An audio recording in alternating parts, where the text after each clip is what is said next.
Okay, good morning, everyone. Welcome to today's edition of the Daily Trade Strategy Briefing Game. It is Friday, that's with an FRY, Friday, July 10th, 2026. NFA Compliance Rule 2-29C, subparagraph 1. You understand that all risks of trading, past performance not necessarily indicative of future results. All right, we'll get that out of the way, our obligation.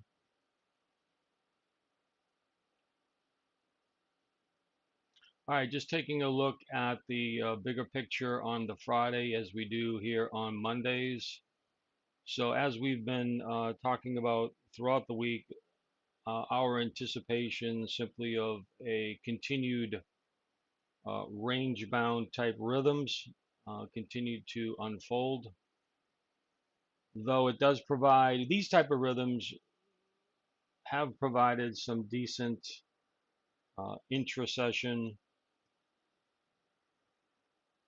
trade opportunities because we've had some wider range associated with this, but for the most part, over the 5-day period, all right, we're continuing to see more consolidation.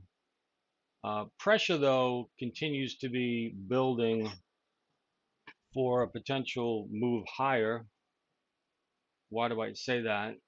If you take a look at the volume profile on the far right, that is a 5-day composite profile, and the general lean to that appears to be more like the pattern means to be more of a P-shaped pattern, right? And it's not a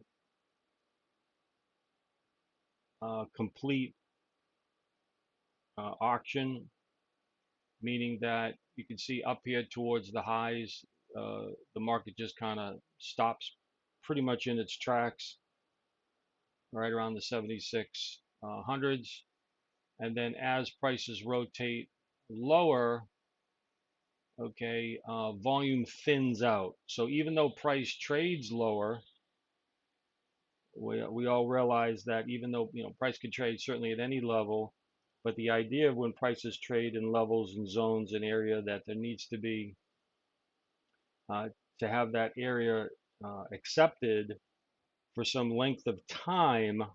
Remember, time's an important factor, not just volume. Time's an important factor. A lot of people seem to not, consider the amount of time spent, in an area. But both time and volume certainly, matched together uh, gives a more complete picture. But so you can see here, even though like price rotated down here and retesting these prior lows, right? Again, it didn't spend much time there, right? This was all within the same session. Yeah, time spent at an area means acceptance. Correct, Barbara. But although there was some volume traded there, in this area, again, some smart guy years ago said something to the effect that everything is relative. I think it was called the theory of relativity. And so when you're comparing, areas of volume, you got to compare to areas of volume, right? It's all comparisons. So even though price trades to a level, how much time, right? So that's called the TPO, time price, all right, opportunity. So the longer price stays in an area, not considering volume now, but as long as times price stays in an area, all right, that is considered acceptance. If price just trades down to an area like this on the left, right, and quickly moves away, all right, that's rejection. There's really no time spent there.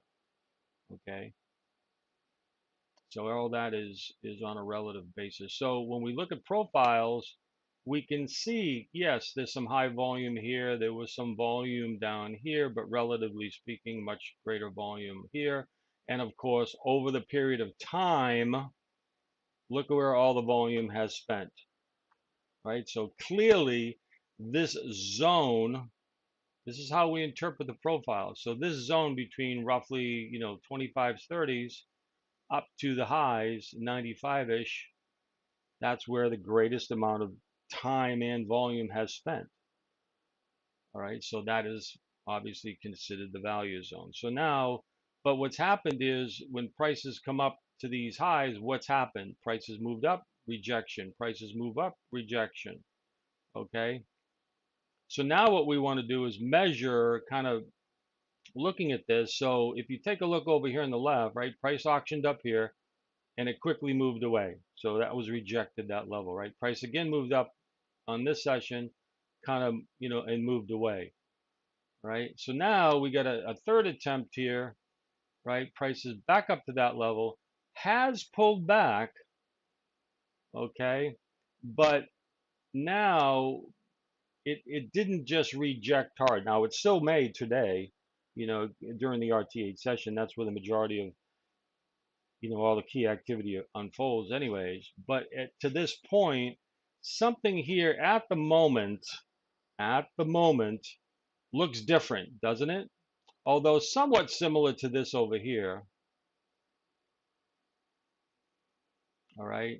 So price moved up, pulled back, and then kind of bounced a little bit, right? Price moved up, back here, it has bounced so far a little bit. So there's similarities there, right? So what would need to happen? What, right? So kind of two. This is at a juncture right now. Friday tends to be one of those days where they like to move prices around, right? Because again, market thins out, people leave early, right? The big, the institutional players or the market makers, they can kind of move prices around a bit, okay?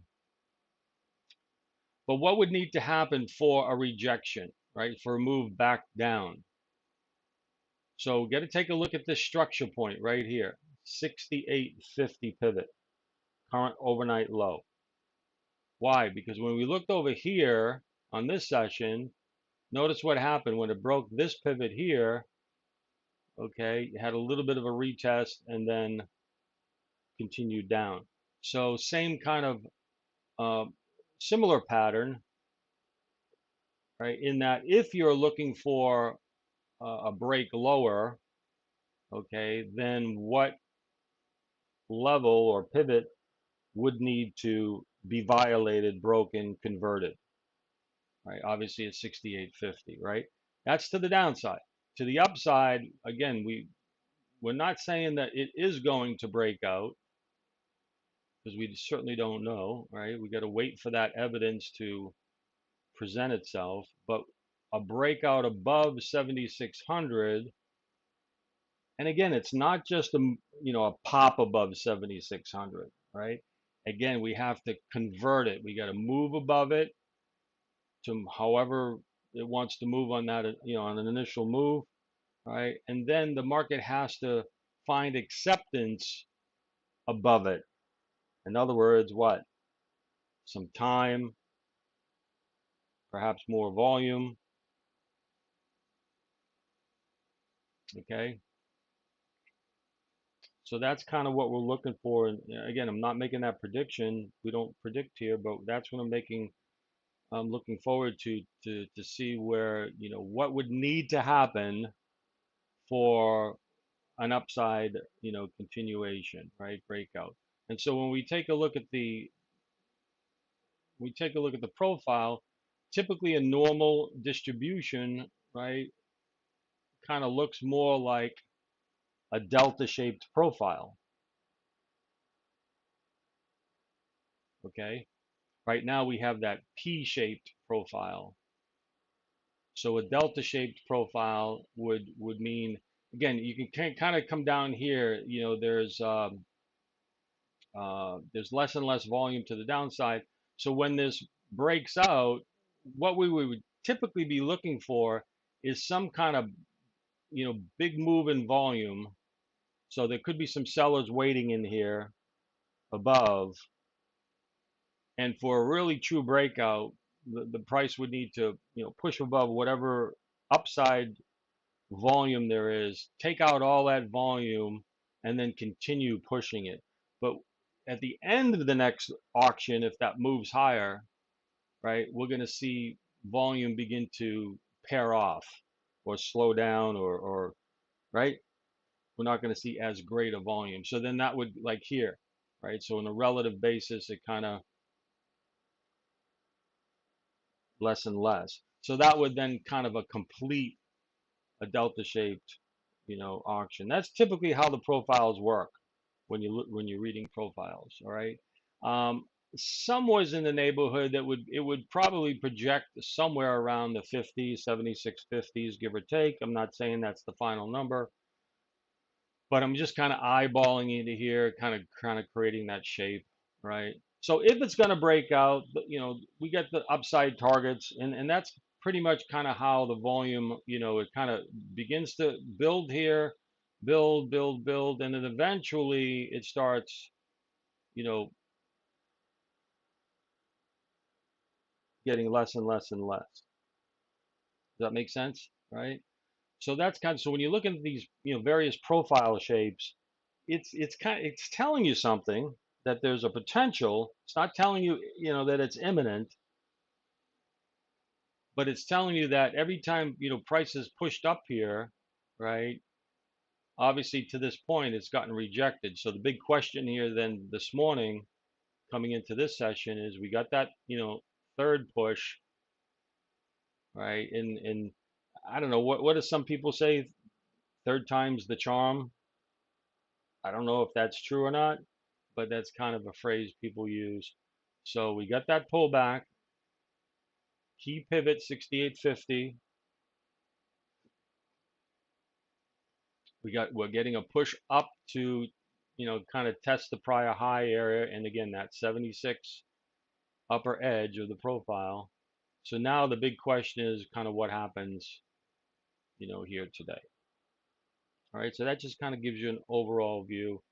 You don't have to make predictions. We don't make predictions, right? We just, what we're trying to do, just prepare. These are the various scenarios. Of course, this is a 60-minute chart, so lots of things can happen during those various time periods, right? So again, just kind of outlining it. As always, what do we do?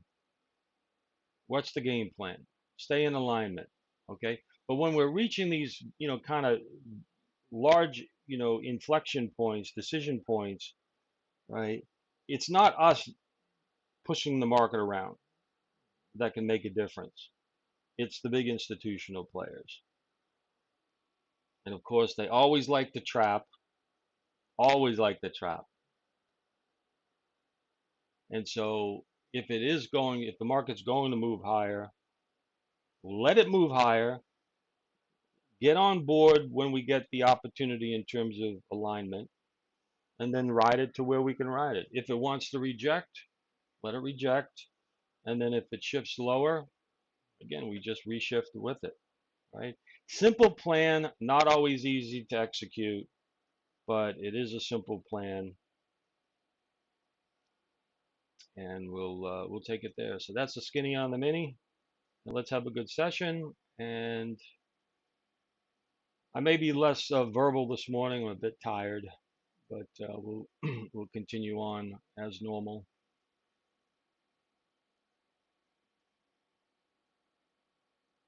And again, feel free to post. I always like posts. Right, and here we go.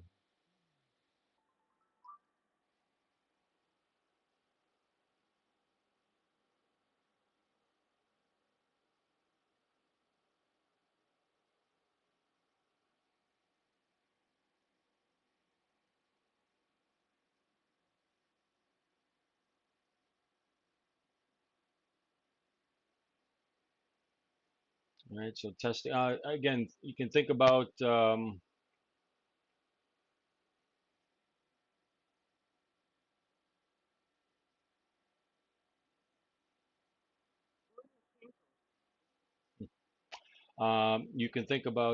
D level trades above if we get a push.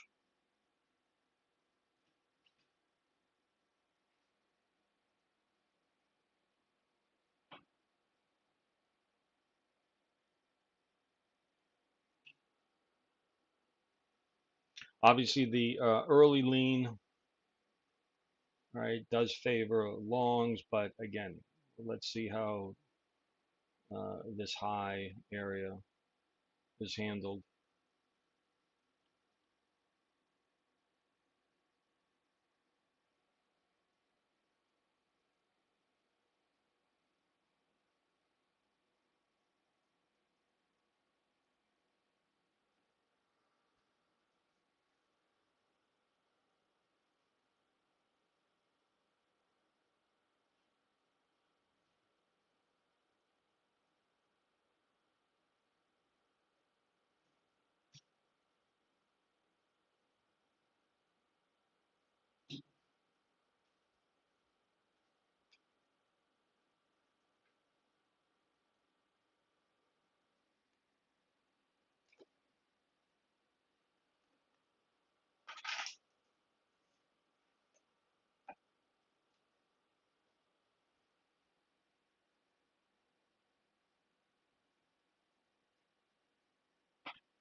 All right, so again, still kind of pushing. Again, D level is at the 7605s. I believe that is one of our targets.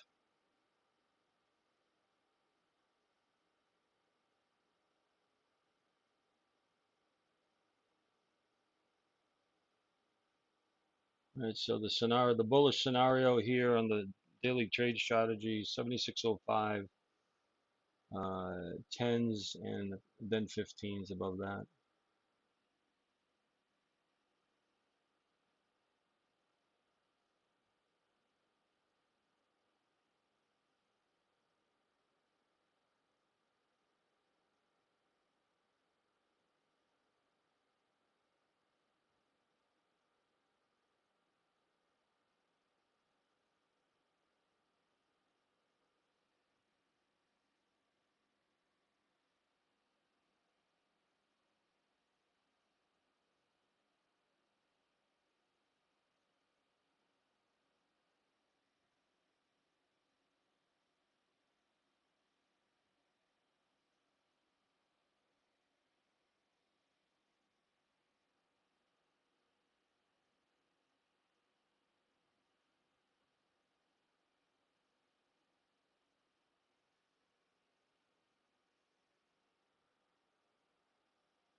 As we saw yesterday, kind of with these summer type rhythms, we're not getting kind of the swing volatility, kind of big snappy moves. At least we haven't, anyways. And they tend to be more grindy, So always important to stay with on the side. And that's part of the reason. Again, several reasons, but that's one of the reasons you want to stay in alignment. Try to wait for that discount or that premium, area. Give yourself, above average. Don't try to, counter move, directional. Even though it's a train, and the slow moving trains, tend to have lots of inertia.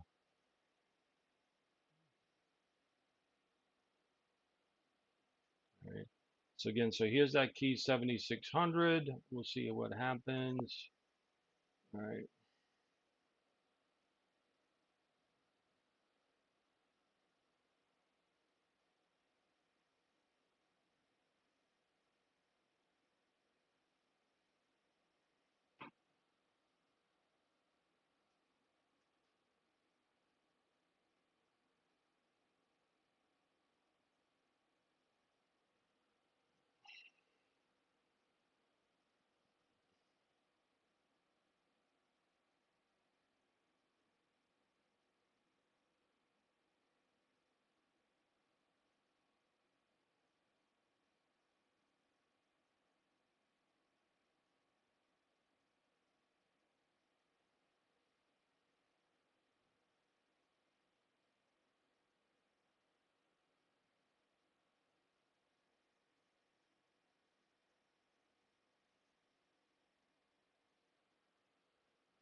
All right, slow grind to the upside. Bulls have the ball.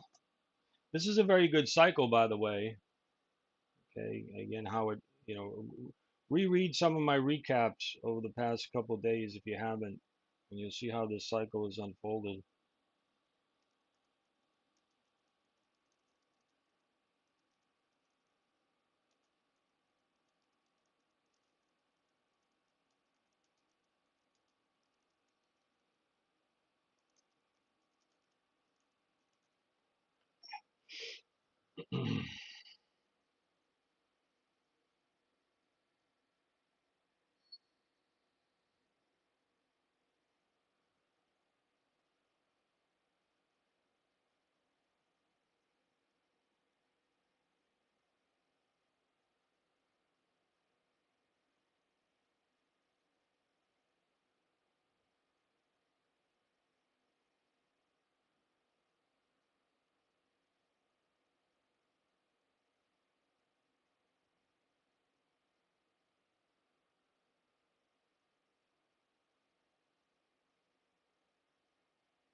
So we'll be, if you're not in on something prior to the opening, all right, and you're waiting, we're just simply waiting. Again, you have, for those playing the D level, you're right near to that D level. So again, if you're playing D level, there's your, getting close to your opportunity there.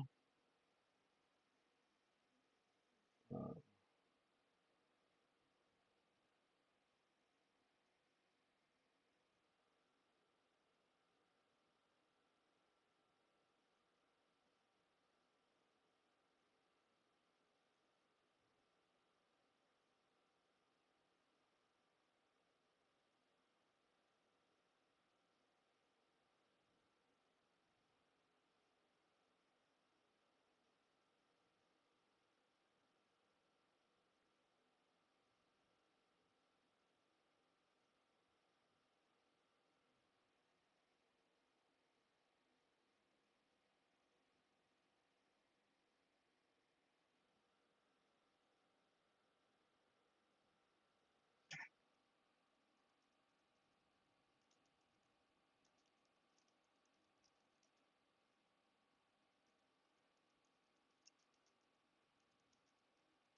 all right, so if you took your D level short,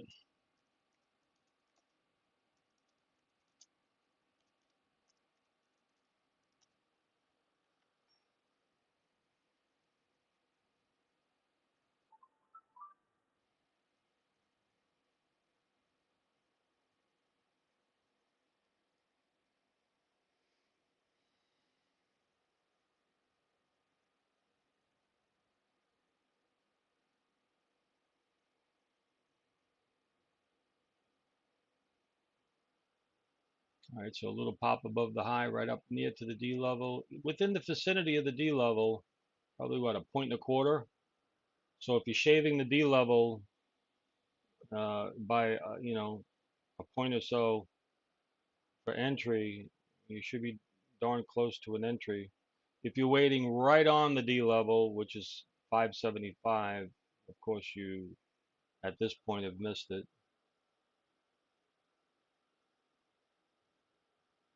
No right or wrong in terms of that. It's just how you want to play it.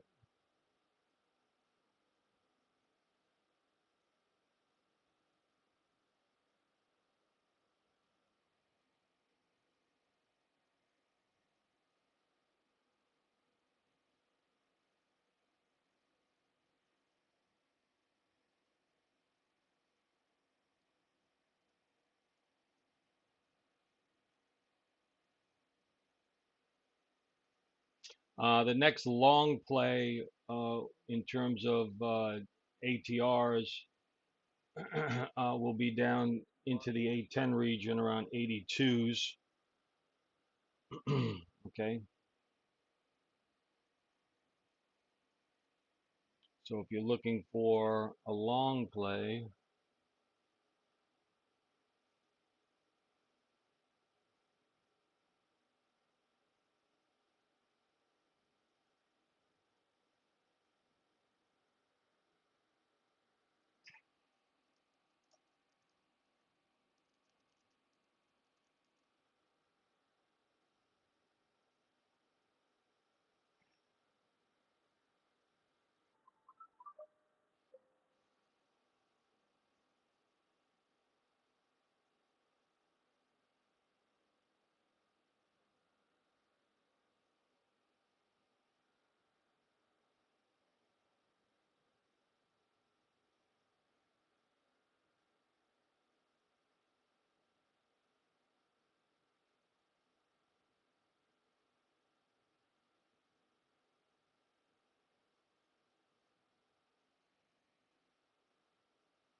all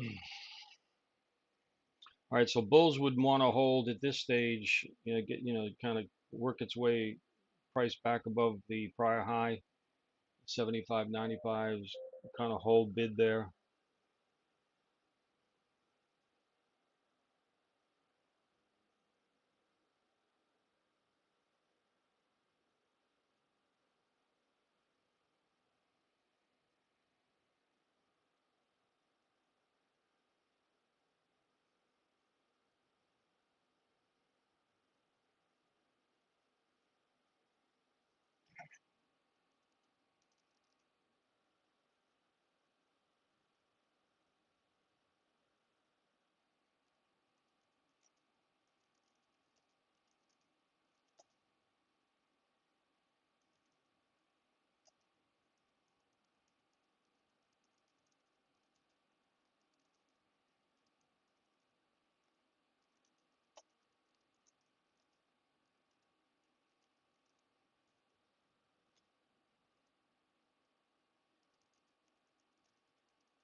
All right, so holding right around the highs.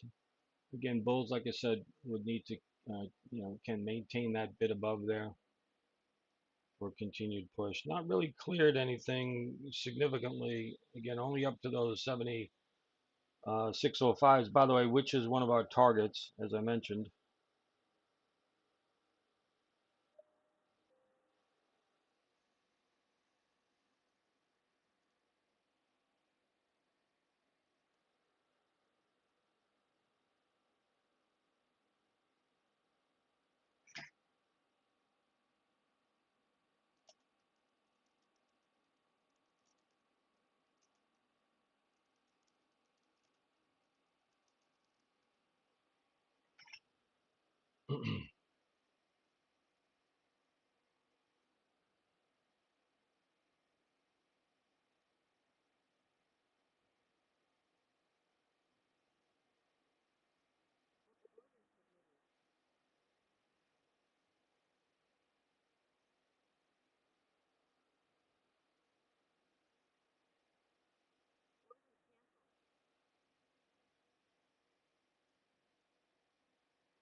All right, so that dip, all right, if you wanted to had bought that, it's staying playing longs here. Again, you're still able to play that short. D level already, by the way, D level already got target. Okay, D level target again is your prior high, so that already got tagged. So it's roughly around 8 to 10 points generally in the target range, right? Depending on the volatility.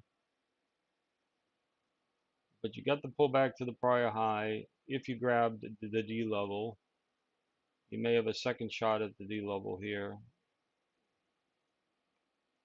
but the first shot is the one the highest.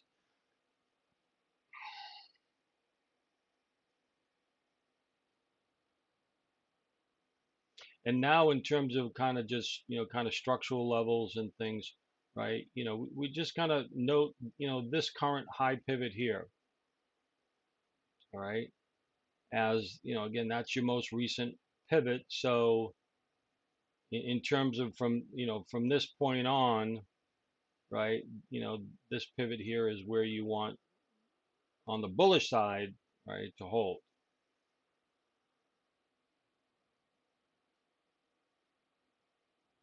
Pretty much anything to the left of this area is at this point anyways irrelevant.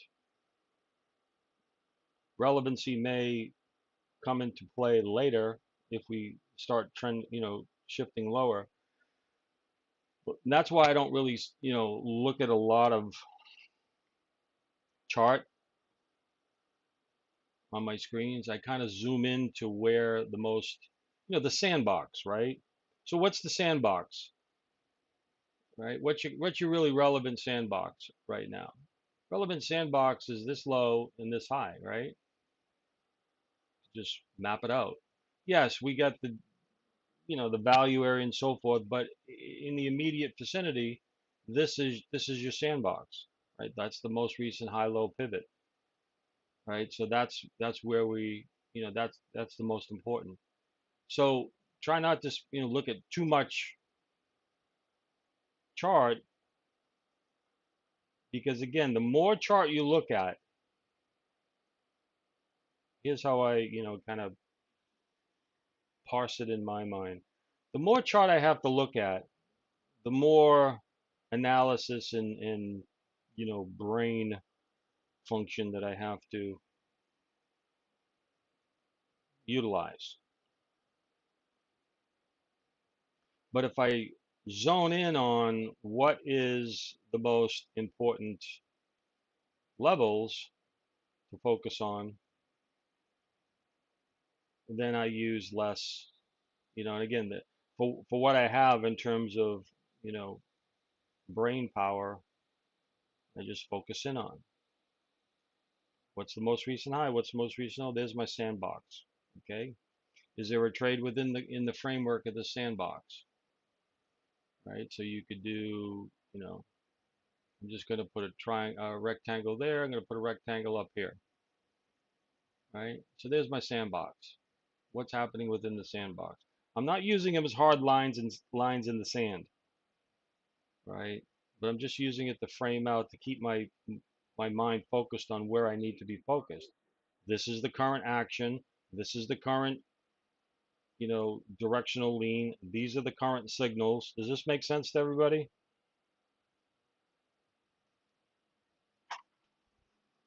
Okay. So, you do your larger degree analysis like we did earlier. We have that in mind. Zone in on creating your sandbox. Okay. And then you're looking for those signals, right, to take. But if you're looking at too many things, again, I think the idea is if you're looking at too many things, you tend to look at nothing.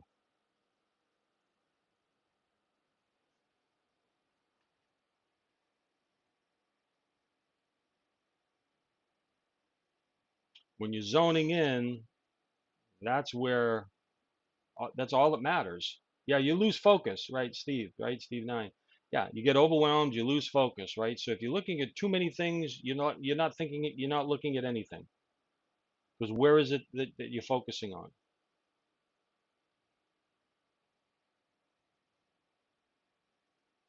So for me, reduce the amount of things that are, kind of drill it down into what is most relevant. Not to say that all that other stuff is not relevant, it's just not relevant to this moment in time, right?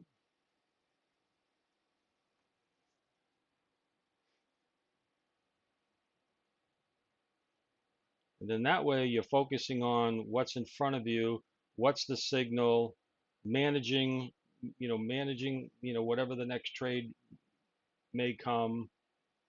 All right. Yes. Could there be a shift? Sure.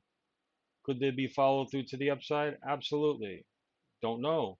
Well, if we're looking at so many things, we potentially tend to miss it. So think about it, you only have so much bandwidth in your head, right?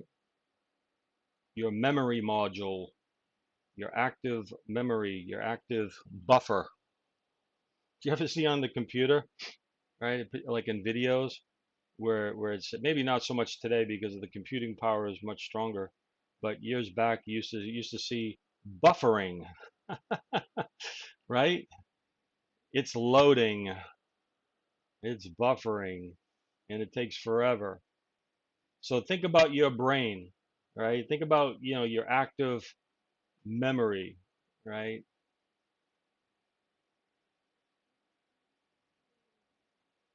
How much buffering do you want? You don't want to do a lot of buffering, right? So just create a small piece of chart. That's why I have bigger charts over on the left, right? Because I glance at them, but I don't need to. I'm focusing on the ones right in front of me. And then you can zone in on, okay, what price level, and again, all the things not you kind of like big picture, right? And then drill it down, drill it down, drill it down, and literally until each price point, right?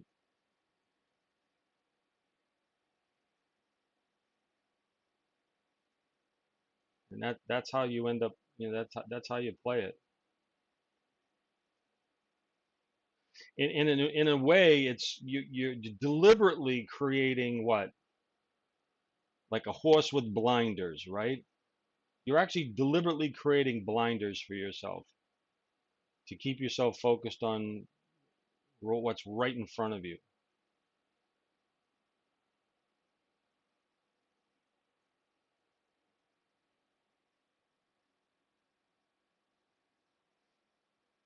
I should create an image where like a trader and then put blinders on them on each side of it, of their eyes and their heads, just like a horse.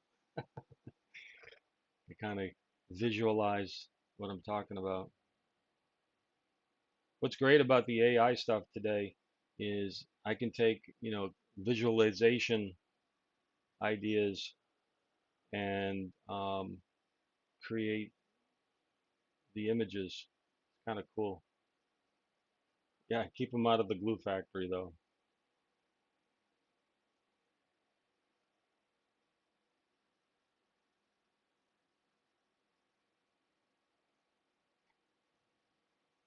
All right, so what's happening here? Bull's still nibbling away, right? Not seeing any real selling that is, creating, a dominant shift, right? So little pullbacks here are still getting bought.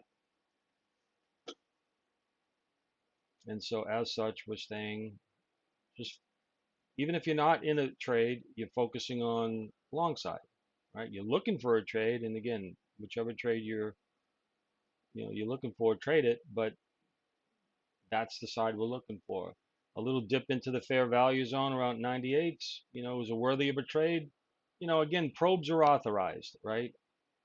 Probes are always authorized. So let me just push that. Probes are always authorized, right? But a caveat,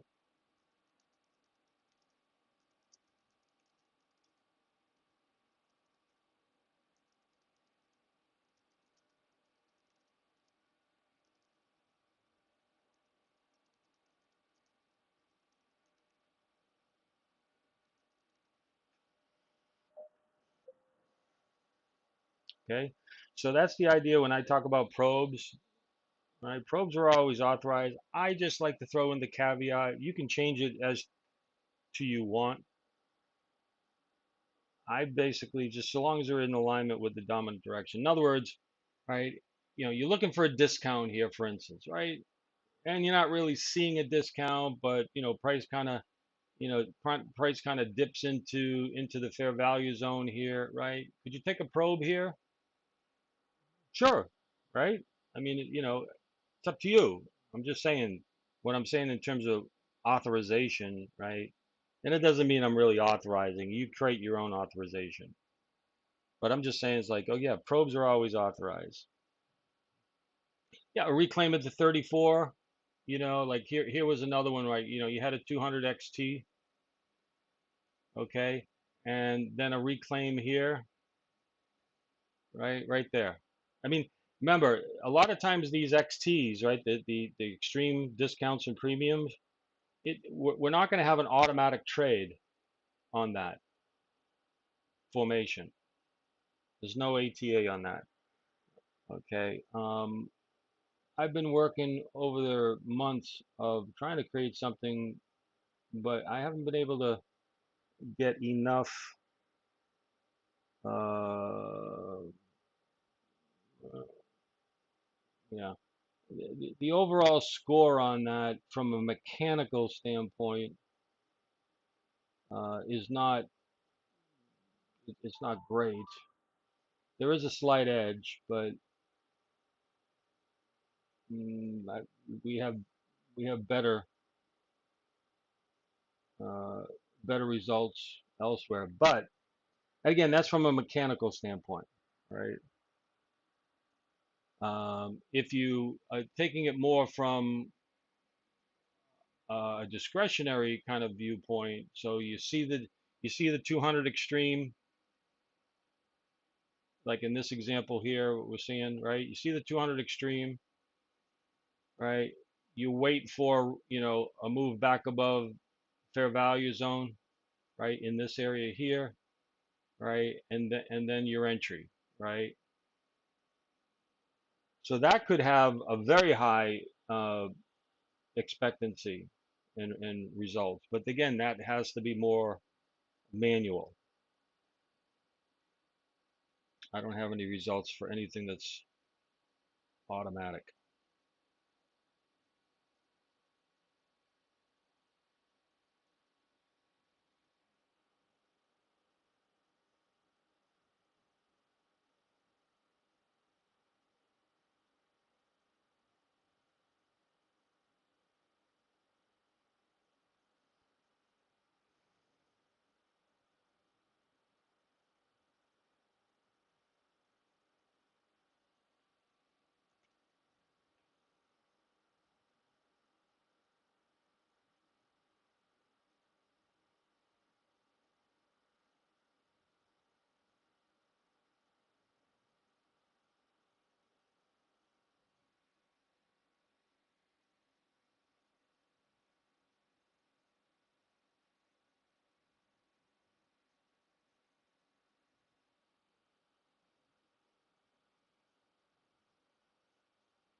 Okie doke.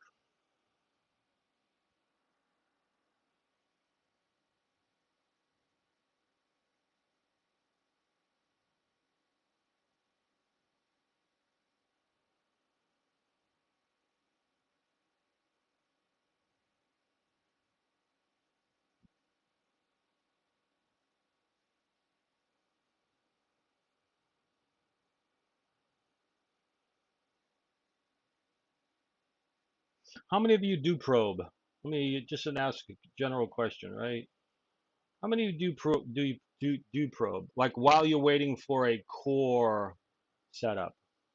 All right, John B says no. Okay, that's cool. Okay, probe with the micro lots. Okay,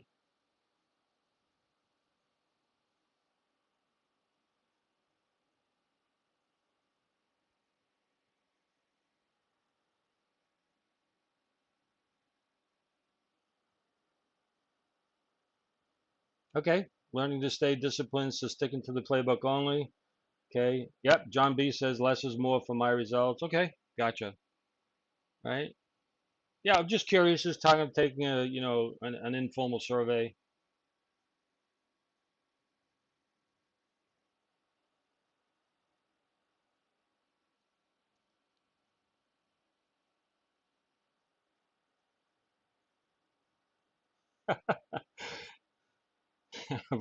Ram says so. So for me, then everything looks worthy of a probe.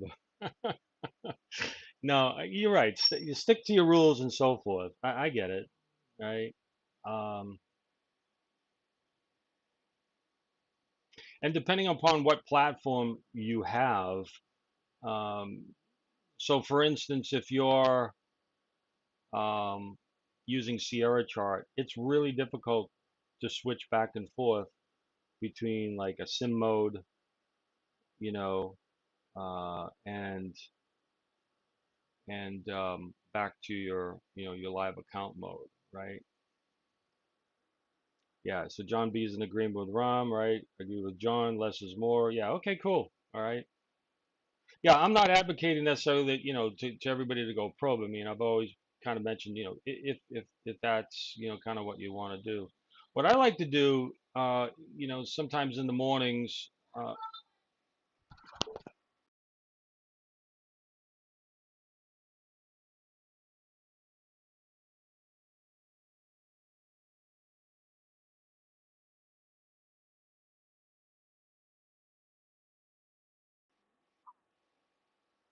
so what I like to do sometimes, while I am waiting for a core setup, right? So like for instance, if I'm testing some ideas and I kind of want to get a little bit of real time, uh, you know, kind of use it as more of an exercise, right? A lot of times, what I'll like to do here is, so like here, I'll take, like my Ninja Trader, which is really, uh, easy to do, right? So I'll go from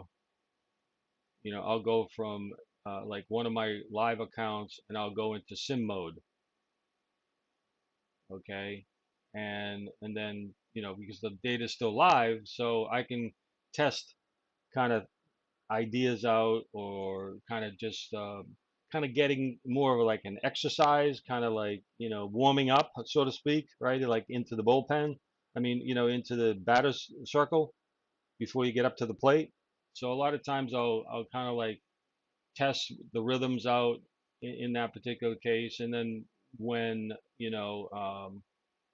when I ready to go, kind of feel limbered up, so to speak, right? And then I'll go switch over to my live account and start working it that way. So that's kind of what I mean. And a lot of times when I do probes, right? A lot of times I'll do it kind of in a simulated world just to kind of warm up, and then I'll kind of transition. Okay, I kind of got the rhythms. Okay, I'm getting the feel of how the market is responding at various levels. This is something that I've always done my whole career, right? Whole life. So doesn't mean you need to. Just kind of things that I tend to do, and then I'll switch over to the live, and I'll start, you know, nibbling there, and then a lot of times I'll just wait for that core setup, just kind of like warming up. That's all. That's what I mean. But again, as always, trade it to your plan. Everybody has their, you know, their style, their way, and I'm a huge believer in sticking to your rules.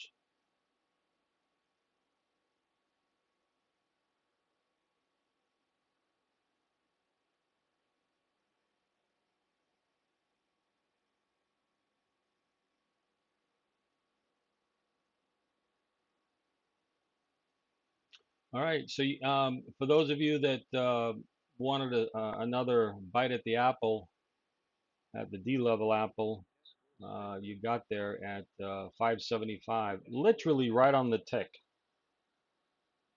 I can't make this stuff up. And again, your target still would be the prior high. So far, with prices above the prior high, we're getting some, level of acceptance up here.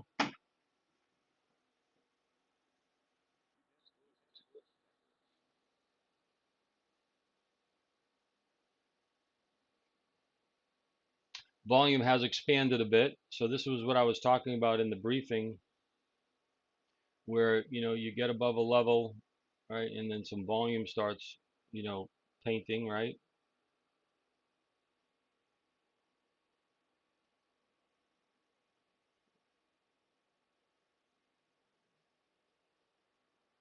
So the onus here continues to remain on the bulls.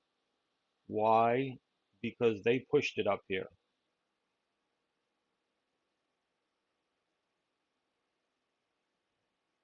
right? So again, remember the market simply, in terms of keeping it simple, supply and demand, right? So there is demand. And again, I don't usually use those terms, but effectively that's what it is. So there's demand. Okay, so demand has encountered some supply. We don't know how much supply, nor do we know how much demand. We just know prices pushed higher. And as a result, the demand, i.e. buyers, right, are looking for supply. Otherwise, they wouldn't bid it up. So they are looking for supply. So there's demand. For whatever the reason the demand is, we don't care, we don't know, and it doesn't matter. But there's demand. So if there's demand, then when we get these little dips, my assumption is the demand will still there at the lower prices. Until when? Until there's a structural shift. And it's in those periods where there's structural shifts that occur, the demand supply equation, right, begins to shift. So what is it called when demand and supplies are matched? Balanced. Equilibrium, right? You listen you know in your economics class from years back, right? Equilibrium. Equilibrium is where there's a balance, right, of supply and demand. So same here. Yeah, summer trading. What's it called? Summer trading, right?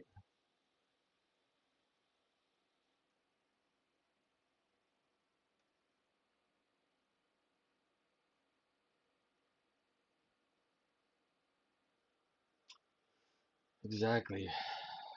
Well, balance can mean two-sided trade, yes, right? Which you can also refer to that as some rotation. In terms of, I'll refer to balance as kind of two-way traffic, right? Two-sided trade. In terms of rotation, I'm more in terms of swings when I talk about rotation, rotational swings back and forth, right? But it's not incorrect to use that, term.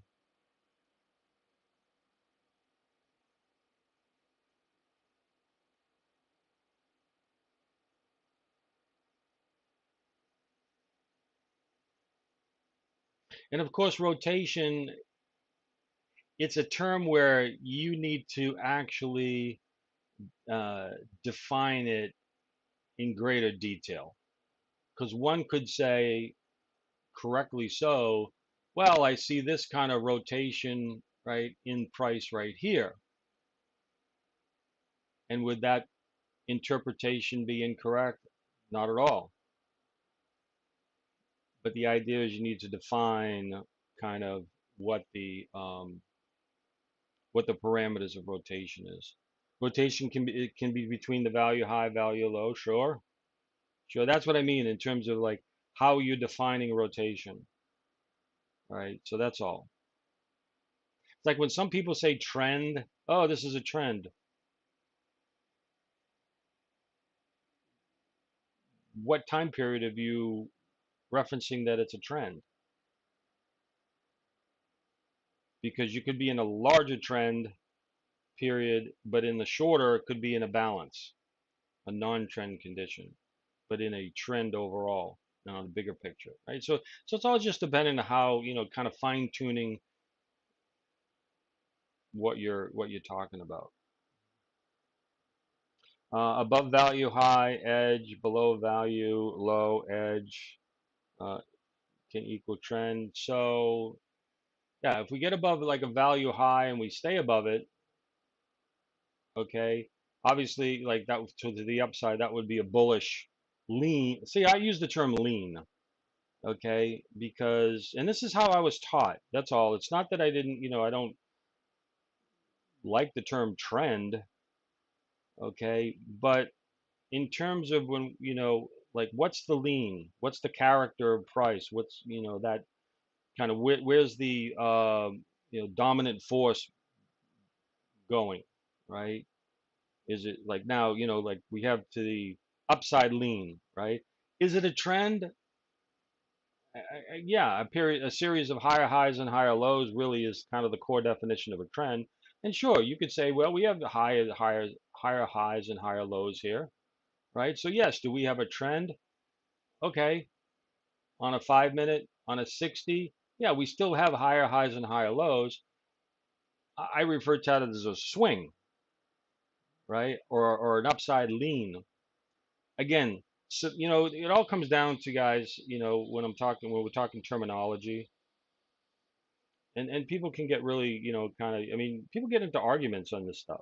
So I it, I'm kind of agnostic when it comes to a lot of that stuff, because if I recognize that we have higher highs and higher lows, and I'm defining it as, well, the demand is still, you know, active, then I'm staying with the long side.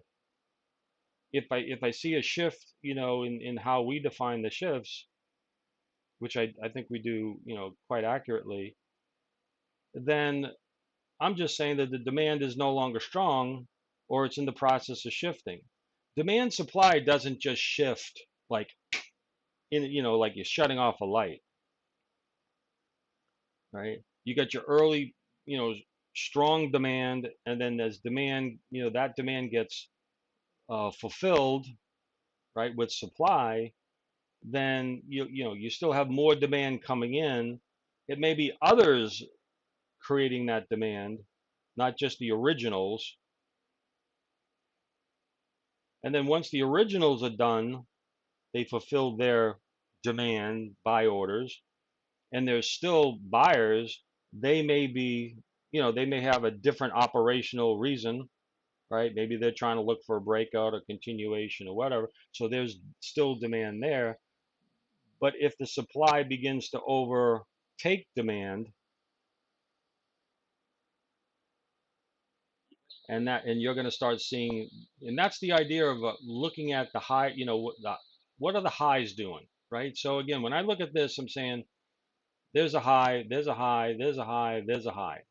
Now we get a dip lower. Okay, so now what's the next high? Now it's a lower high, right? We get a lower low here. Now we get a lower high, right? So what's happening to the demand here? At least at this juncture, what does it look like?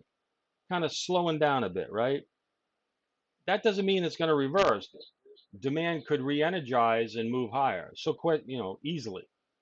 But what we're just saying is, okay, it's starting to,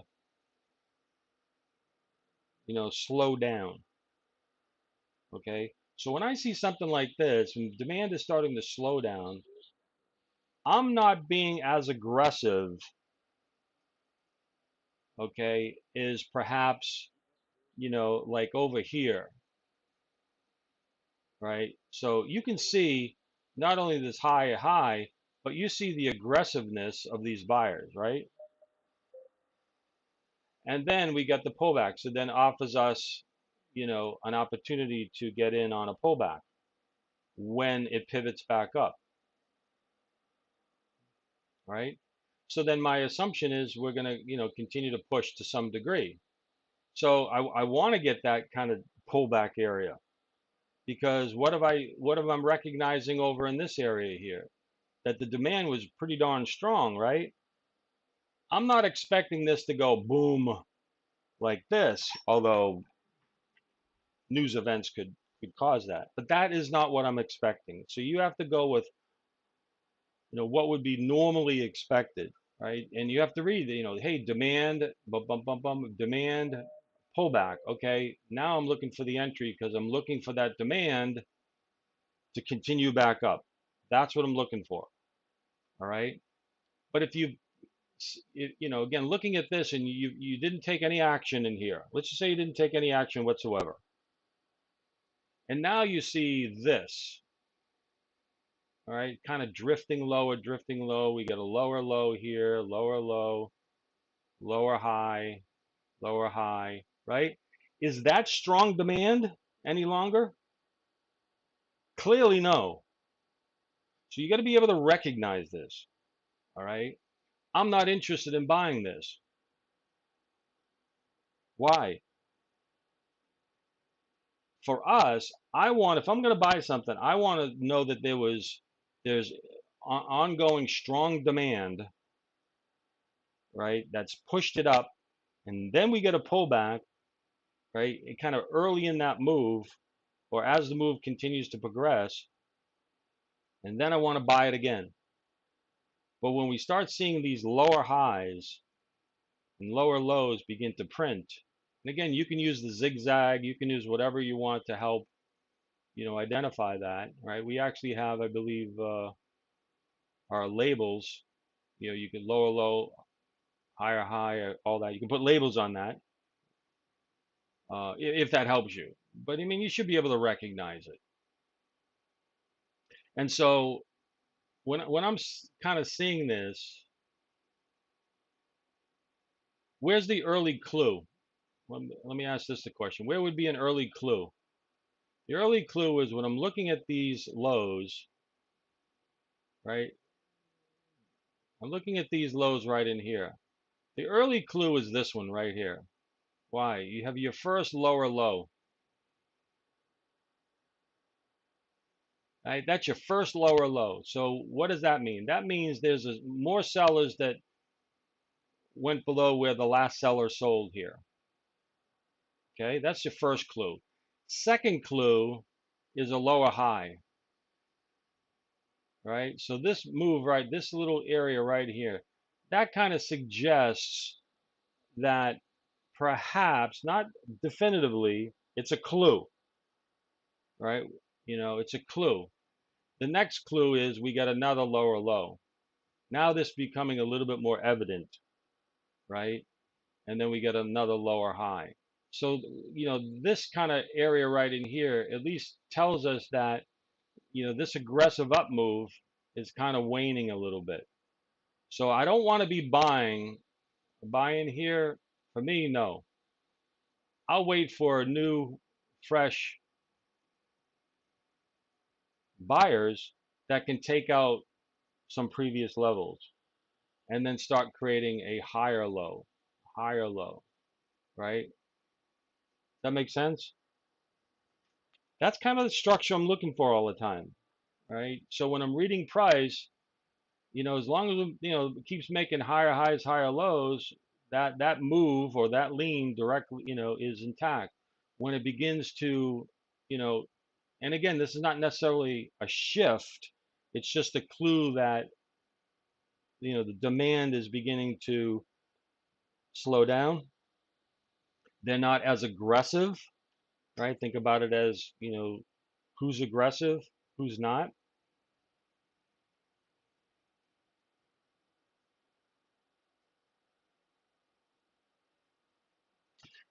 Prior to the lower low, the first lower low,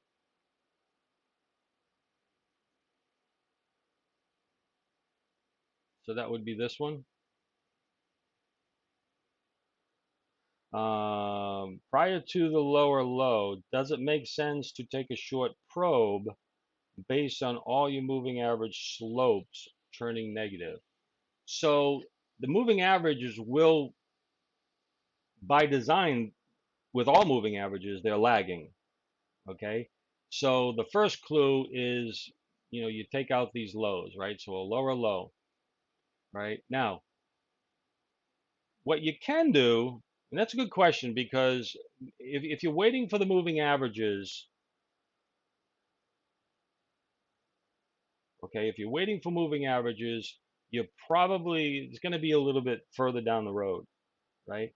But if you're going to go strictly with price, okay, so what you can do, all right, so if you see the first lower low, right, so that's this one right here, all right, so that's the first lowest low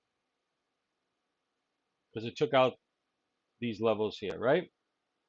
Now, in terms of probing a short, right, if you get a bounce like this, right, the expectations, now you got to be looking for this, right? I'm not saying short it at the high. What you can do is short it here, right, against this high, and then have a stop loss above that high. So what you're looking for is like you have a lower low, you're looking for a lower high, Okay, this is what you're looking for. You're looking for a lower high, right? So what's happening here now, the EMAs, right, to your point, you can see that they're starting to, again, start drift lower, right? So all here, right at this point, right at this juncture, what you need to be thinking about is, right, is a bounce that produces a lower high. And then that way you can take an aggressive short. And I say it's aggressive because it's still overall against the primary direction, right? But if that's something you're looking to do in terms of against the high, right, you can do that, right? So that's like, right, prices are moving up, moving up, moving up. You get this lower move that takes out these lows, right? And then really what you're looking for is a lower high. And then you're looking for that to kind of roll over this way. And that's all before moving averages. So strictly from price action, right? And then your stop loss goes above the high. A lot of times what people will do there is they'll measure, 62%, 7, 8, percent, right? Pull back like this, a bounce, and that's where they want to take a short, and then stop loss goes above the high. So again, like that can happen, right? So I'm just kind of showing you what I'm trying to, is just the read here is what I'm trying to get at is that we have these higher highs, we have these higher lows, right? We have a new lower low and then lower highs. So all this means is we're seeing the demand, okay, begin to wane a little bit. It does not mean it's a reversal. Let me make that perfectly clear. It just means that, I don't want to be buying long in this area here. I'd rather be buying long like on these pullbacks. Okay, but once I start, once you start seeing that first lower low, that kind of says, okay, question mark, right? So then you would wait for something deeper and then look for, like, again, what's happening here. Like you get this bounce, it kind of stopped right at here. So now we need to see, kind of this begin to balance out or buyers regain, you know, total dominance there, right? So it's all about kind of reading price. And yes, moving averages will help us, but again, because the moving averages are lagging, um, if part of your rules is that you want to be on the side of the moving averages, which is perfectly fine. I like to be on the side of moving averages, right? They act as kind of that cushion underneath you. I'd rather be buying, even if it's not a discount, I'd rather be buying, in the fair value zone, right? If it's sloping upwards, that's where I'm looking to buy it. Fair value or lower. We always talk about discount, okay? But if you went to the store, doesn't matter what store, if you went to the store, whatever product you're buying, I would rather buy something that would be considered fair value, or I would be considering it fair value, right? So that's why we refer to the EMA zone as fair value. To me, it's fair value. I could buy in there. I'm not overpaying. I'm not underpaying. I don't really get it at a discount, but you know, that's where everybody else is buying them. That's where I'll buy them. It's fair value. If you kind of keep thinking of those concepts all the time, I know we don't kind of think about those when we're trading necessarily, but if you kind of think about the idea of, I want to buy fair value, I want to buy discounted value, I don't want to buy weakness in weakening conditions, I want to buy weakness in firm or strengthening conditions. That's the definitions of discounts and premiums. Review them on the website. So I want to buy fair value, in an up move. I want to sell the fair value, right, on a bounce into the fair value zone as much as I can. And then when we get those, a sharp move below fair value, i.e. discounts, I want to buy those discounts.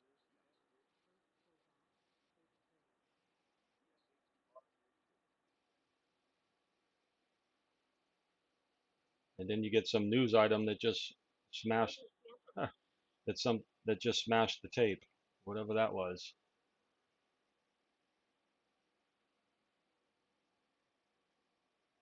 Oh, that was great.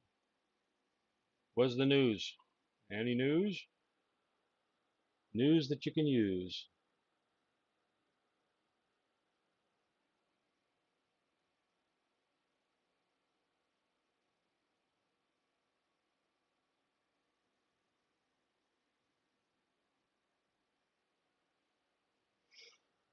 Well, that blew out my discussion.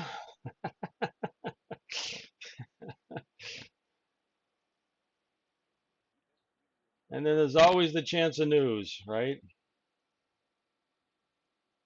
That just F's up your day. Yeah, I don't know what that news was, but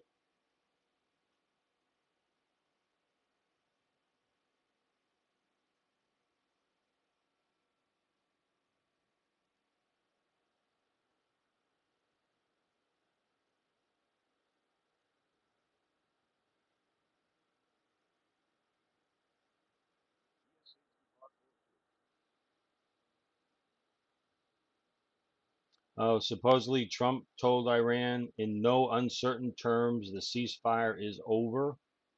Okay.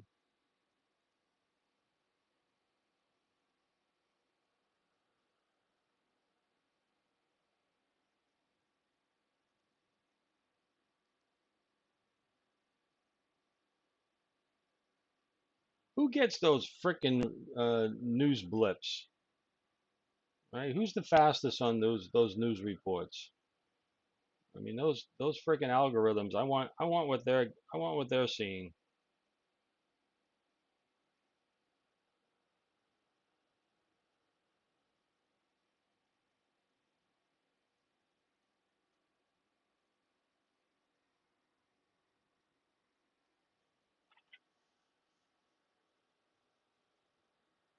They must have a microphone on him. Posted 1033.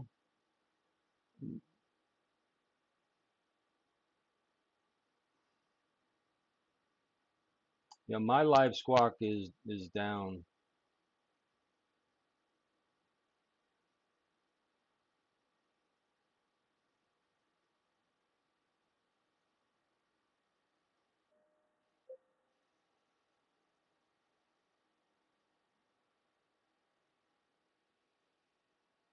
Yeah, if anybody held the D level there, if you got your second bite at the apple, all right, you got a big winner on that, or a winner.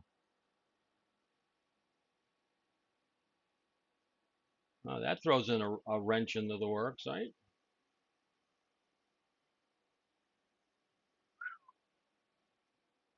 Holy moly! All right,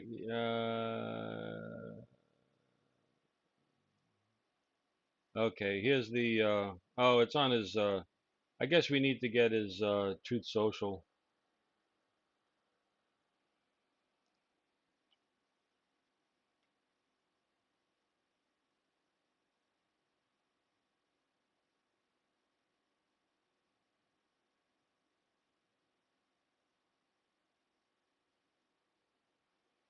So they're continuing to talk, but the ceasefire is over.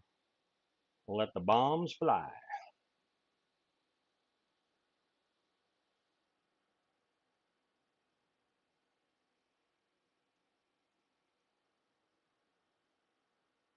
Yeah, when we get these big fast dislocations, the market tends to reset. It's the shock, right? The shock and awe.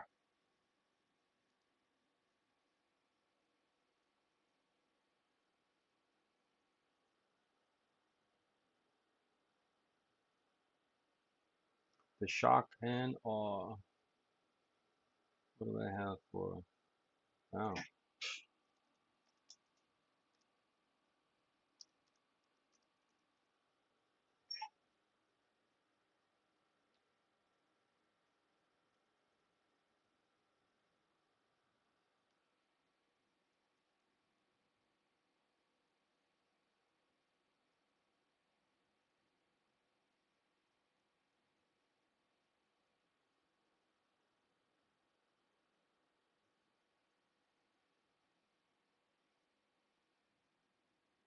Yeah, let the dust settle on this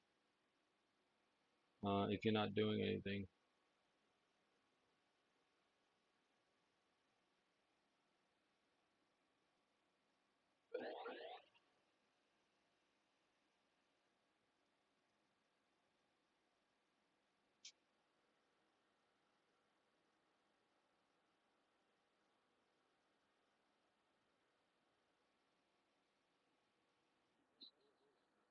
Yeah, we'll probably go right back to where we were.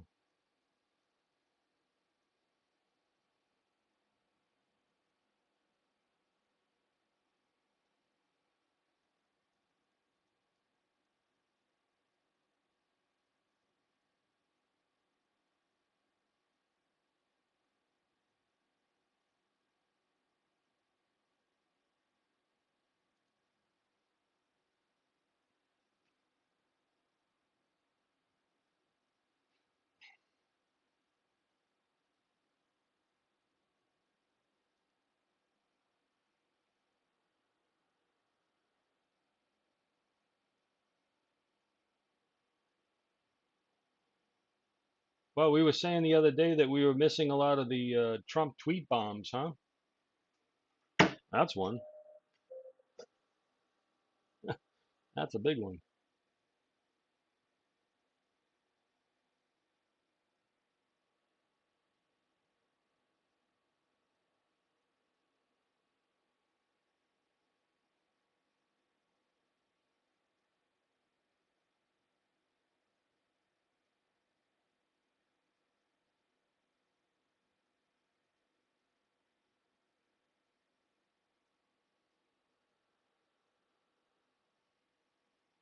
All right.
All right. So back to the high volume node area. So actually back to the scene of the crime, right?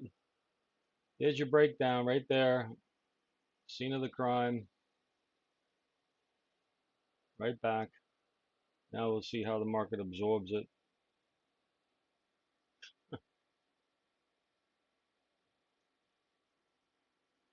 What a joke.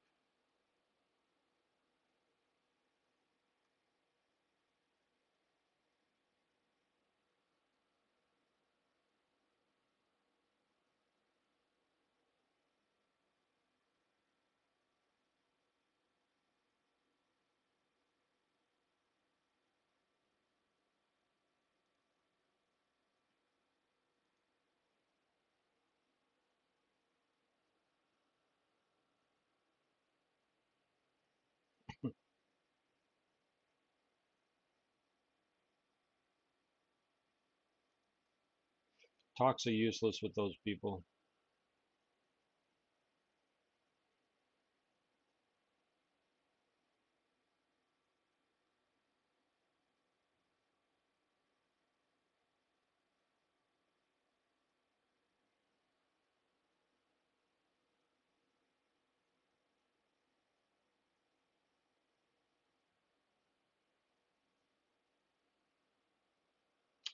right, look at this, all the way down. Interesting, all the way down to the. Oh wait a minute, no, it would be much beyond that. Hmm. Well, that one was not on my bingo card for Friday,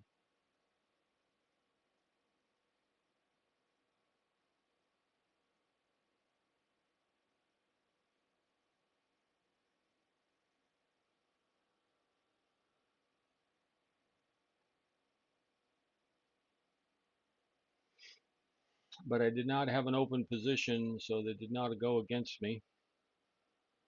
Hopefully, it didn't go against you.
Oh yeah, blew through 810. Oh yeah, what like it wasn't even there.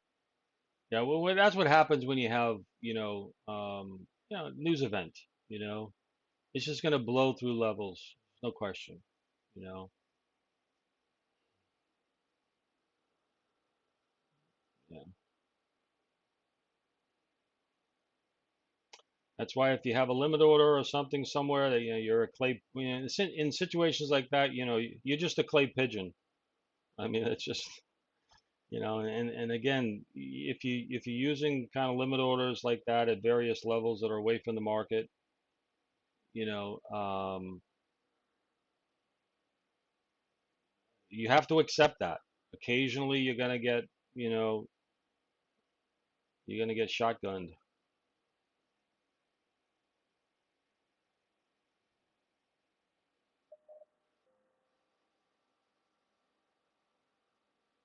Oh yeah, oh absolutely. You can certainly get. I mean, it's a two-way street on that, right? I mean, and again, we always kind of think about the negatives all the time, right? I'm not even highlighting the negatives. I'm just saying, if you're using like a limit order A10. I mean, you see ours right here, just it blew right through, right? So if you're using a limit order A10 or any trade, guys, doesn't matter A10. I'm just using that example.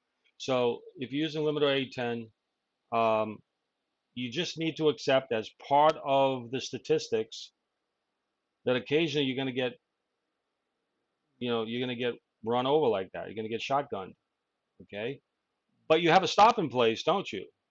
So for all intents and purposes, think about this for a moment, right? And this is where, you know, this is where it all kind of comes together, okay? So there are times where price will come down to your A10 or any of the levels that the ATRs, right? So price will come down to an A10. It'll barely freaking touch the edge of it, right? And then respond and boom, okay? You're getting that move, right? And you get a successful trade out of it, right? Then there are times where it gets there and it just kind of flutters and meanders before it either gets stopped out or it hits targets, right?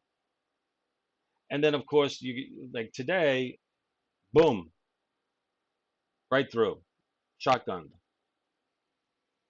Does it really matter in the scheme of things? Does it matter how fast you get stopped out if it didn't work? Think about that. Ask yourself that question. Does it really matter how fast you get stopped out? Or do you want to get dragged out for 5 minutes, 10 minutes before you get stopped out? What's worse? You know, they're both the same.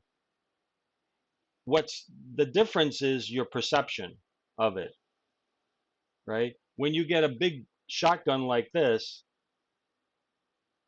you're in and you're out, stop out, because you got your stop in place.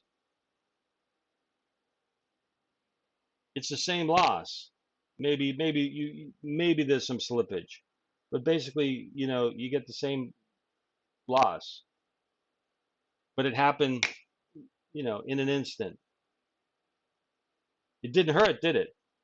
What hurts worse? You take an axe and chop your wrist off. Is that going to hurt right away? Not right away. Probably won't even feel it right away until your brain kind of like makes the connection. Holy shit! Just I just lost my hand, right? And then all of a sudden, all the sensors, go into effect, and your brain responds. Or you take a trade, you're in the same trade, a 10 trade, and you're sitting there for like 5-10 minutes, and it's like agony. What's the difference? It's the way your brain is processing what's happening. It's the only difference. How about when it just touches it and it responds, and you make your 6 10s in short order, right? Again, it's the way your brain responds to it. But it's when you're looking at it from a statistical standpoint, it's the same. These type of trades that get blown through like that, fortunately, they're not that often. Like when there's a news event.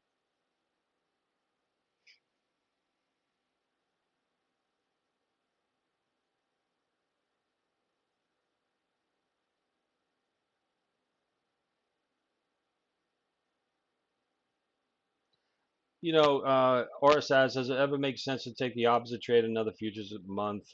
Never got that to work. No, some books talk about hedging as an option to reduce the stop loss. No, not in situations like, well, what are you going to gain, right? If you're looking for some sort of a spread difference, when you factor in commissions and everything else, what is it that you're really gaining?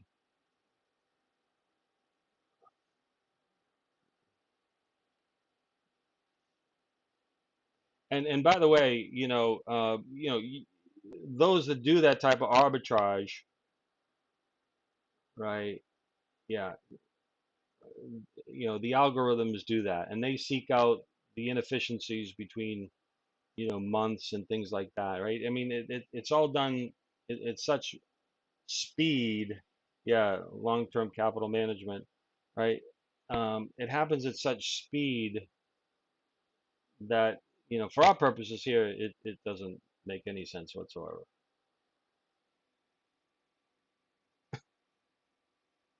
And yeah, with long-term capital management, there's they had a lot of other factors, involved in their process, but that doesn't help here. Yeah, being short volatility, that doesn't help in our world.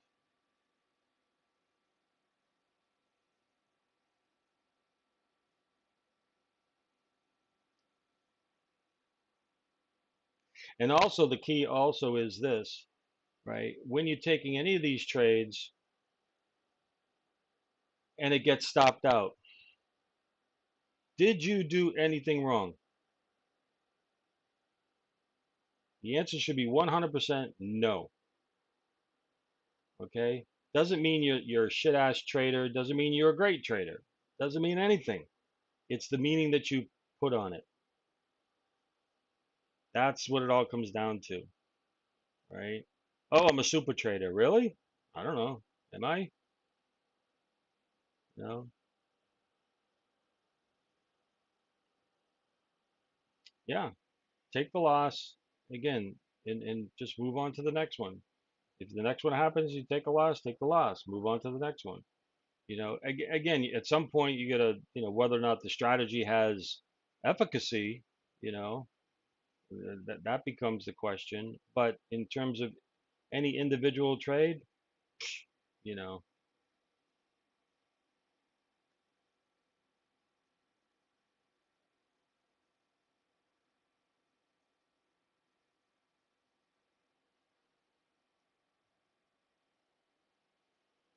so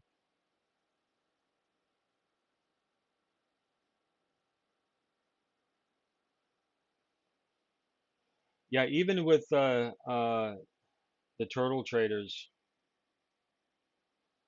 even some of them people, even some of them had difficulty following his rules.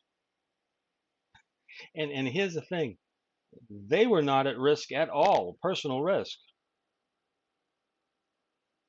on anything. He took all the risk. They just had to follow his rules,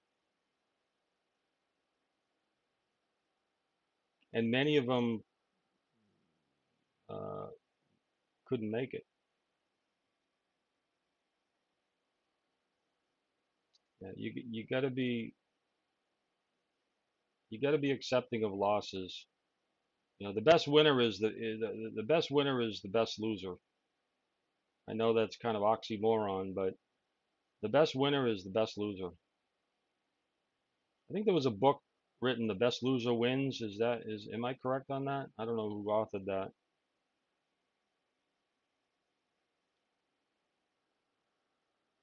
Okay, "The Best Loser Wins." There is a book, yeah.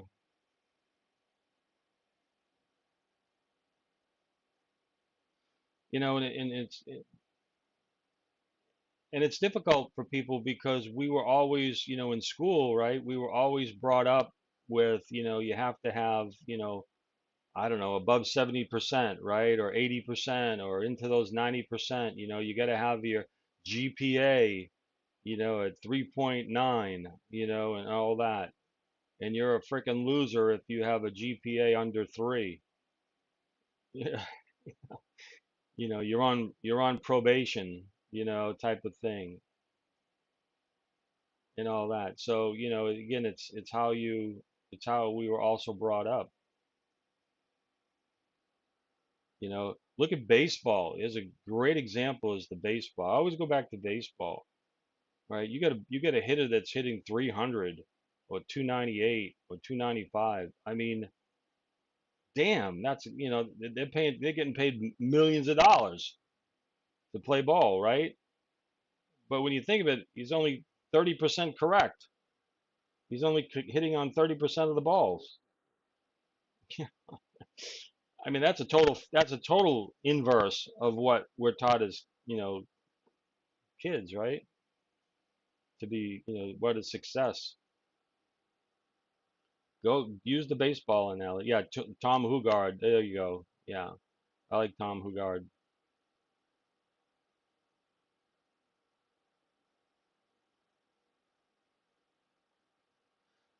So Oris asked, with the pit bull, the profit count, is the profit target have to be reached within 30 days? There's no time limit to reach the target, Oris. You're halfway there. Okay. Yeah. I mean, no, there's a minimum of, I believe, 3 days, right? The minimum of 3 that you have to trade, but there's no time limit.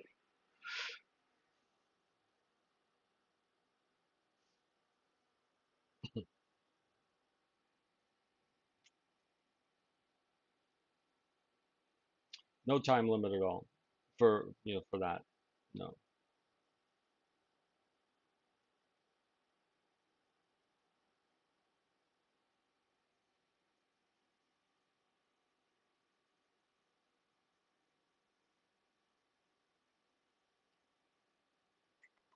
All right.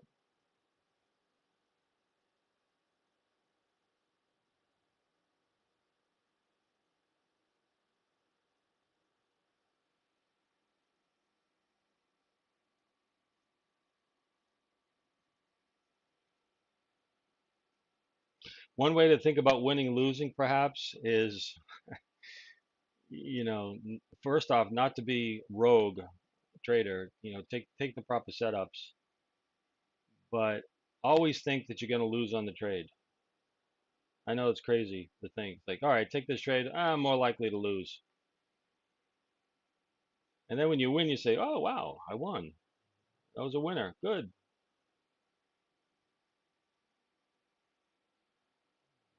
What you don't want to do is be attached to each trade.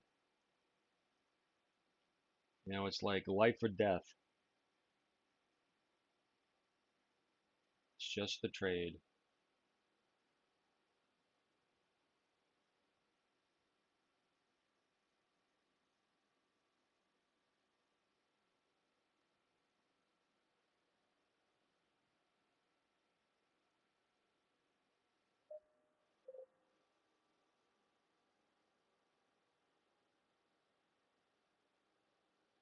Yep.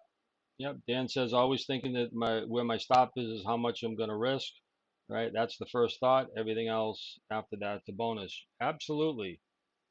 Right. And again, this is how I was taught years, decades ago. Okay. Control what you can control. Determine how much you want to risk. Right. That's under your control. You want to risk 500, 1,000, 2,000, whatever it is. Right. And again, a lot of that has to do with your resources. Right. Determine what that is, accept that what that is, and then there's nothing else to worry about except for what? And it's not even a worry. Is like, am I taking the proper trade? And am I following those rules? Everything else is irrelevant, you know. Is this trade going to work? I don't know. Are you taking the proper trade? That is the question, not whether or not a trade is going to work, but am I taking the proper trade? Is this, formation in my playbook, right? We talked about coaches, and it doesn't matter whether you're basketball, soccer, football, American football, whatever, they have formations, right? And the formations are designed for certain plays. Am I taking the proper formation? And if it is, you just take the trade and find out. It doesn't mean, you're not, okay, so here's another analogy. And I think this is probably a good one I like, right? So, and I'm sure you all experienced it. So you buy a piece of meat, right? Whether you grill it or whether you roast it, pan fry it, whatever you're doing. And it's a good cut of meat. So you start eating that meat and like you're saying, what the? This is a piece of, right? And you're not the cook, right? My wife's the cook. She's the gourmet cook in our family. I'm not. I'm the gourmet eater. Um, and so a complaint unfolds, right? You're at the dinner table and somebody complains about it, right? And the cook, the chef, cooked it exactly how they cook it every single time, right? And in all those previous times, it was succulent, right? Juicy, and everything you expect. But this time, it's a piece of, right? And then you complain about it. Now, is the complaint warranted? Maybe in terms of the meat, but not in terms of the cook. All right. And so the response comes from the cook. Well, I'm not in the meat. How many of you guys have experienced that in your life? right? I'm not in the meat. I just cook the freaking meat, and I've cooked it every single time, same way. So I don't know if you have. I know I have. I've never been a complainant, but I've heard it right at the dinner table, and it's like, yeah, the cook's not in the meat. Hey, so the thing here, the analogy is, you take the same trade, as long as you're taking the same trade that you know has worked, whether that works or not. Hey, I'm not in the trade. I've taken the trade. It's going to do whatever it's going to do. It's not your responsibility once you're in the trade how the trade plays out. Your responsibility is selection of the trade, take it the same way, and then see if it plays out. Risk what you're going to risk and see if it plays out. You're not in the trade. You have no Once you're in the trade, you have zero control. Zero. So it's like having a piece of meat. Hey, I'm not in the meat. I bought the same cut of meat. It's always been, succulent in the past. This time it sucks. Not succulent, it sucks. Well, I'm not in the meat. I cooked it the same way. I took the trade the same way. So my point to that is you cannot have any attachment to the trade.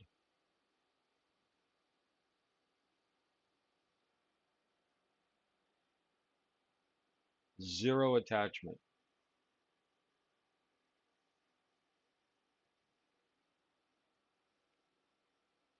All right.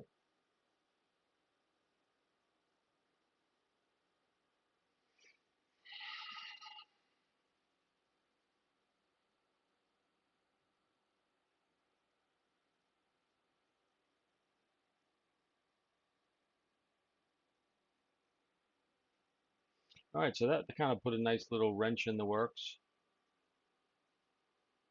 Well, what has that done? Let me go back to the bigger picture for a moment. What has that done? That just put a squelch on the big range, hasn't it? Actually, let me go over to this one. Right. That just put a big squelch on the range breakout, 5-day range breakout. We went right up to the 05s. That was one of our targets. Bingo. So now we'll see how this unfolds. Thank you, Trump.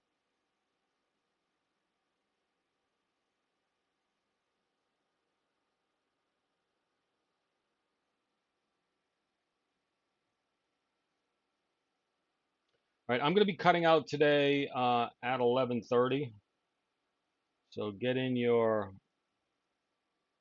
cards and letters.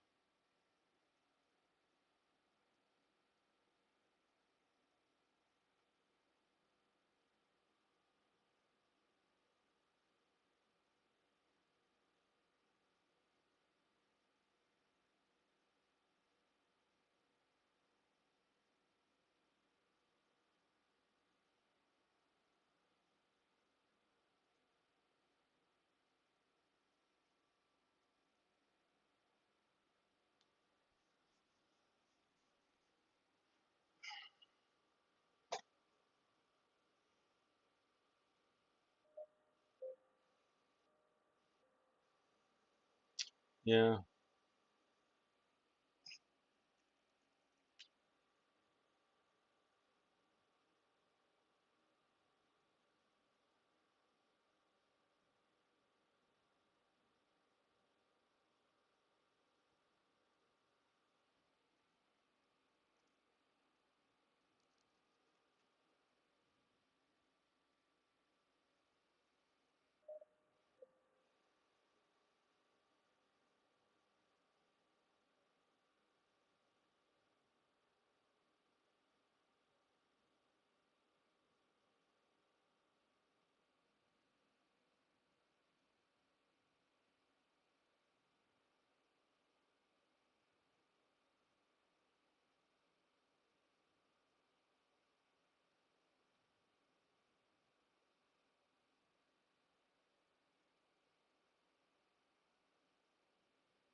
Okay, it looks like buyers have pretty much kind of restabilized, right, all the price action here. We got between basically the 80s, right, 80s and 95s, kind of sandbox.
Ten handle moves in a heartbeat. Not too bad.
All right, buyers still back.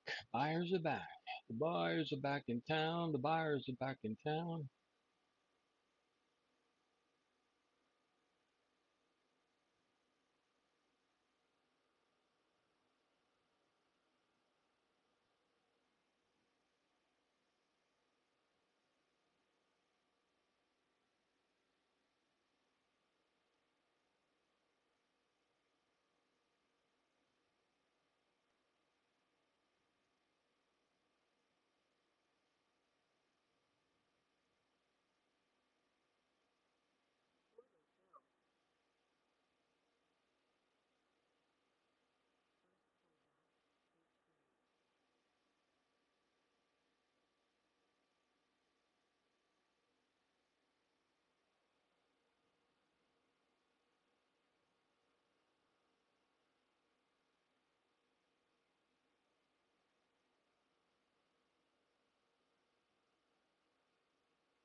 Back up to the highs. There you go, Bruce, right? We covered it all the way.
All right, we got A10 on a short, we got A4 on a long. So who's going to win out on this one? Right up into that 95 key area, right? 95, 7600. One of them will win, one of them may not.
All right, we got one scale on the A4. We're going to stop the break even on that. And that looks like it's going to be the winner here. All right, A10 looks like it's going to get stopped out. Very close. And bulls continue to, yep, there's your second take profit on the A4. All right, so we're good on that. And yep.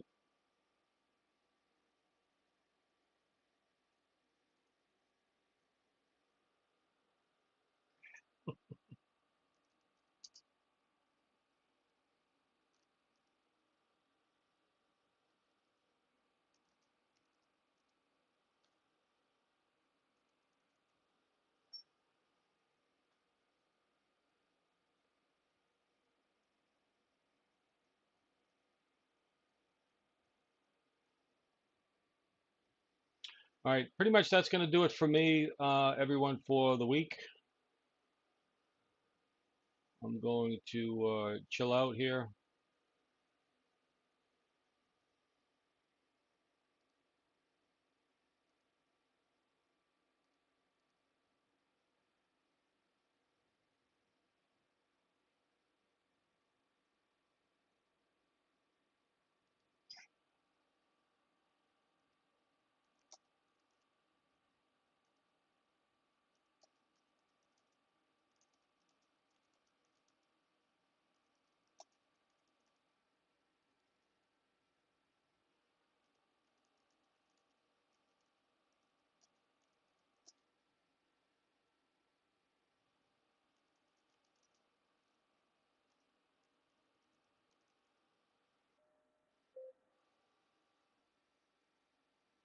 All right, I will leave the charts up and running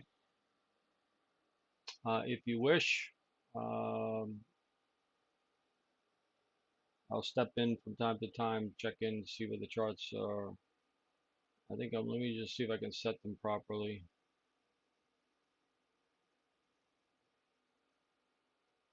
I'll set them up here. Yeah. They should stay aligned.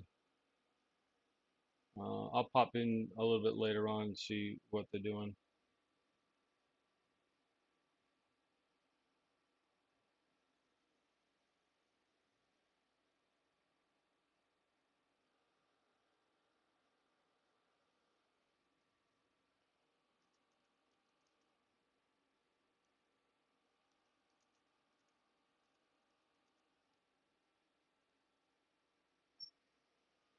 All right, so enjoy the week, rest of your day, and enjoy the weekend. Get some relaxation. Come back refreshed, and we'll kick it off again on Monday morning.